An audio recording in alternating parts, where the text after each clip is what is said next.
Diceritakan bahwa ada satu sosok yang paling ditakuti oleh para kelompok bersenjata level teratas di seluruh dunia. Dan sosok itu adalah Peter. Dan yang mengejutkan pembunuhnya.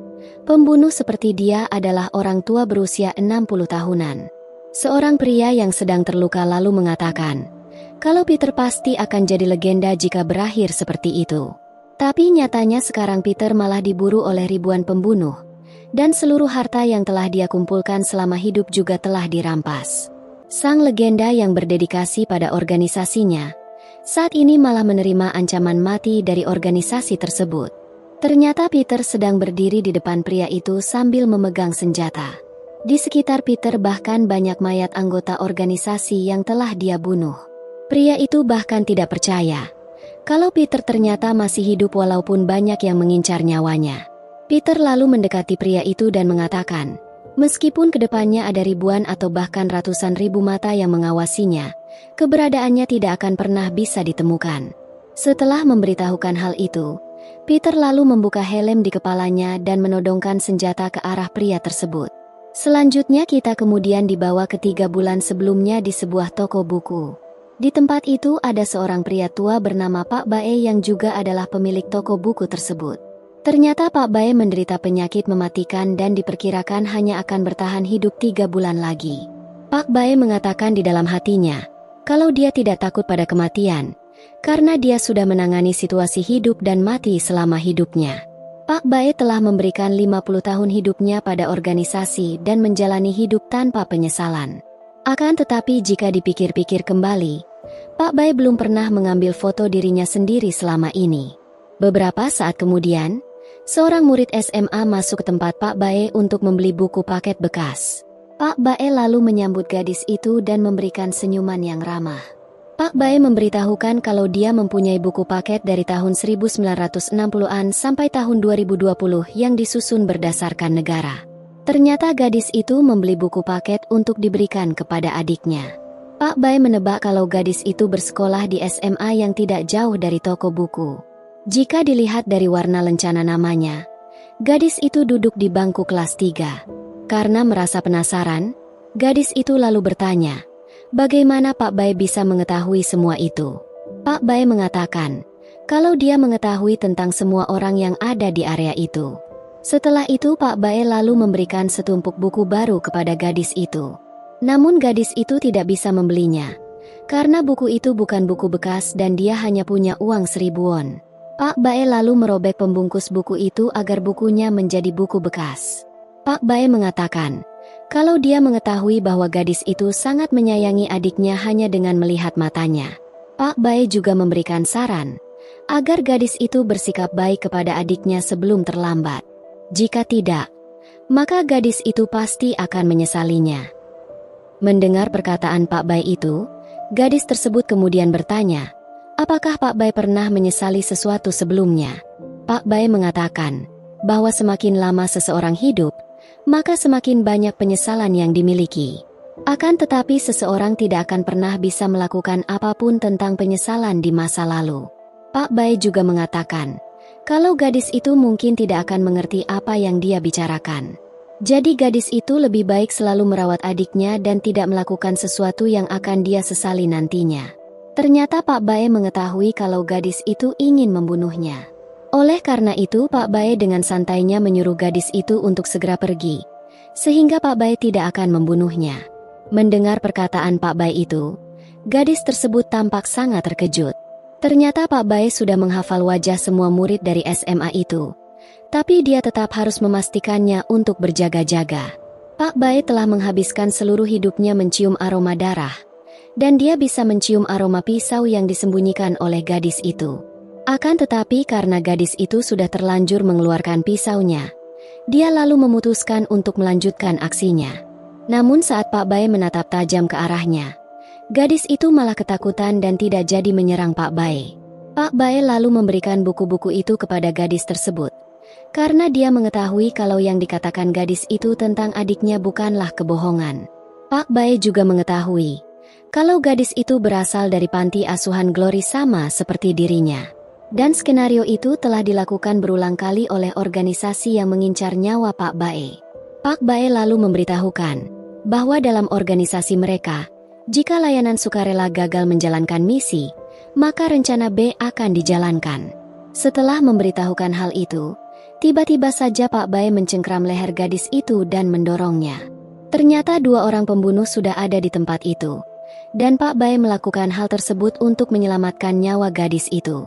Ternyata rencana B yang dimaksud, yaitu sukarelawan akan dinetralisir atau dibunuh jika gagal menjalankan misi. Dari serangan 2 pria barusan, Pak Bae ternyata terkena tembakan di perutnya. Karena para pembunuh itu kembali menyerang, Pak Bae lalu mengambil senjatanya yang disembunyikan di salah satu rak buku. Namun saat Pak Bae berbalik, gadis tersebut ternyata telah tertangkap. Tidak lama kemudian, salah satu pembunuh itu dengan sangat cepat berhasil menyerang Pak Bae. Melihat pergerakan Pak Bae yang sangat lambat, pria itu lalu bertanya-tanya apakah benar orang yang ada di hadapannya adalah Peter.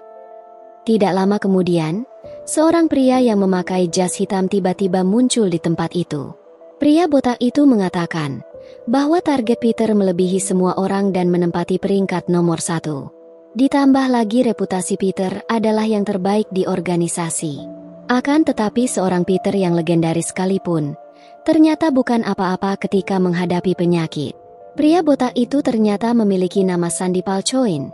Dia adalah informan bos dan keahliannya belum diketahui. Saat melihat kehadiran pria botak itu, Pak Bae alias Peter lalu bertanya, apa alasan orang-orang itu mencoba membunuhnya? Palchoin mengatakan, kalau bos mereka tidak merasa nyaman dengan Peter. Jika Peter melangkah keluar dari dunia kejahatan, maka ribuan pembunuh akan mengincar kepala Peter.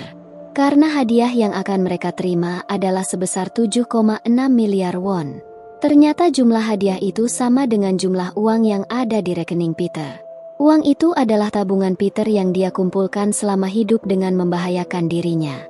Akan tetapi sekarang, uang itu akan menjadi milik orang lain.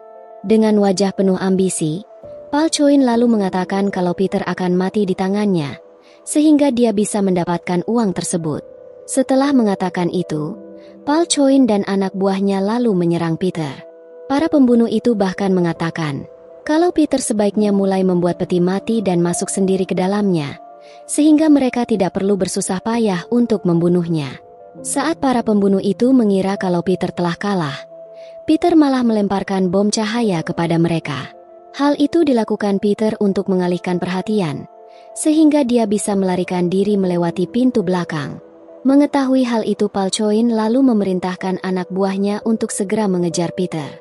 Berpindah ke tempat Peter.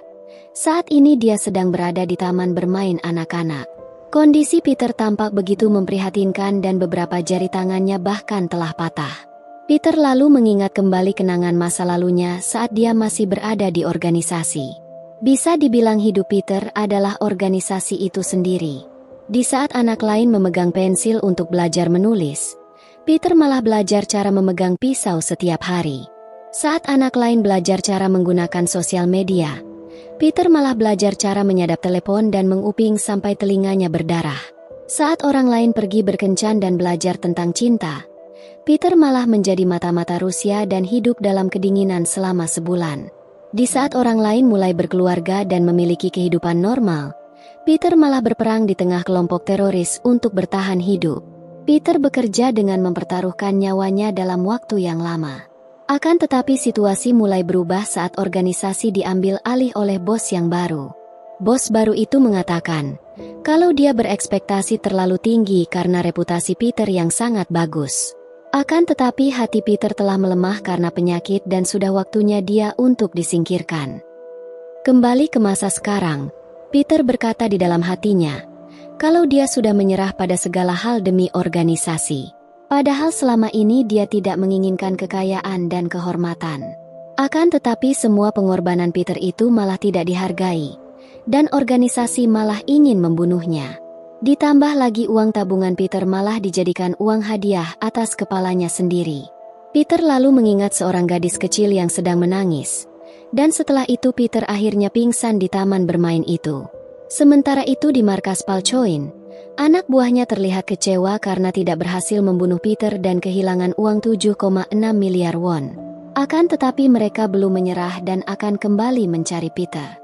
Kedua pria itu bahkan mengatakan kalau mereka pasti akan membunuh Peter dan menjadi kaya raya dengan uang hadiahnya. Di saat yang sama, Peter tiba-tiba muncul dan mengatakan kalau foto yang dipegang oleh pria itu adalah foto pertama Peter. Saat melihat kehadiran Peter, kedua pria itu dibuat sangat terkejut karena penampilan Peter saat ini sangat berbeda dengan sebelumnya. Peter lalu mengatakan kalau dia juga tidak tahu mengapa tubuhnya tiba-tiba berubah seperti itu. Karena mengira kalau orang itu bukanlah Peter, anak buah Palchoin lalu menghampirinya dan mengatakan kalau Peter salah alamat dan tempat itu bukanlah taman bermain anak SMA. Namun Peter mengatakan kalau dia datang ke tempat itu karena sudah mengetahui semuanya. Mendengar perkataan Peter itu, anak buah Palchoin malah mengira kalau Peter adalah orang dari industri yang sama dengan mereka. Oleh karena itu, anak buah Palchoin berniat untuk membunuh Peter. Namun Peter dengan santainya berhasil menahan pukulan anak buah Palchoin. Pria itu bahkan dibuat terkejut karena dia bisa merasakan kekuatan yang sangat besar yang dimiliki Peter saat ini. Tanpa banyak bicara Peter lalu mematahkan jari tangan pria itu dengan sangat mudah. Melihat hal itu, pria berjaket hitam lalu mencoba menyerang Peter. Namun pria itu malah mendapatkan pukulan bertubi-tubi dari Peter. Pria berjaket hijau lalu mengambil pisau dan bersiap untuk melawan Peter. Peter memberitahukan kepada pria itu kalau orang yang pandai menggunakan senjata tajam adalah petarung kelas 3. Orang yang mahir menggunakan semua senjata adalah petarung kelas 2. Dan petarung kelas 1 akan menggunakan segala hal sebagai senjata. Pria itu lagi-lagi dibuat terkejut karena Peter malah menggunakan tentakel gurita sebagai senjatanya. Saat pria berjaket hijau itu menyerang Peter, Peter dengan sangat mudah menyingkirkan pisau yang ada di tangan pria itu. Dengan tentakel gurita itu, Peter mengikat leher musuhnya dan memasukkannya ke dalam panci panas. Setelah berhasil melumpuhkan anak buah Palchoin, Peter lalu mengambil fotonya yang tergeletak di lantai. Foto itu ternyata diambil diam-diam oleh anak buah Palchoin saat Peter berada di toko buku. Sambil membakar rokok di mulutnya, Peter mengatakan kalau dia adalah Peter, yaitu pria yang disebut terbaik dalam medan pertarungan di masa lalu. Kini dia terbangun dengan wujud dirinya seperti saat masih muda dulu. Jika ribuan pembunuh itu mencarinya sampai mati dan terbangun lagi ribuan kali, mereka tetap tidak akan bisa menemukannya. Karena Peter tua yang mereka cari sudah mati.